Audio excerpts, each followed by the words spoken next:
Throughout history, one question has divided economists, leaders, and thinkers alike. Who should guide the economy? Governments, markets, or the people themselves? From the dawn of trade to the digital age, four great ideas have shaped how we think about money, growth, and freedom. This is the great economic debate.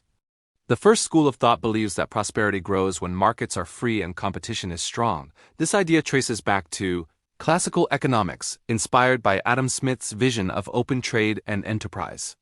When people act in their own interest, everyone benefits through trade and exchange. Prices, supply, and demand work like invisible forces that guide the economy. This theory became the foundation of modern capitalism. The second school argues that markets sometimes fail. When spending and jobs collapse, governments should step in to stabilize the economy. This idea was championed by economist John Maynard Keynes, who lived through the Great Depression of the 1930s. Public investment, infrastructure, and support for demand can prevent deep recessions.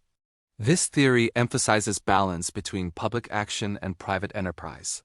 The third school, shaped by economist Milton Friedman and the Chicago School of Economics, focuses on the power of money. It teaches that when too much money is printed, inflation rises and the value of currency falls. Friedman argued that central banks must control the money supply carefully, not too much, not too little, to protect economic stability. The goal is to keep prices stable, sustain steady growth, and build trust in the financial system, the foundation of modern monetary policy. The fourth school, shaped by economist Friedrich Hayek and the Austrian School of Economics, values freedom, creativity, and entrepreneurship. Hayek warned that too much government control can restrict innovation and weaken the spirit of enterprise.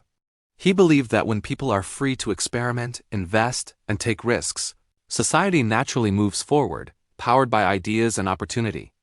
This theory sees the economy as a living process, not controlled from above, but driven by human action, creativity, and discovery.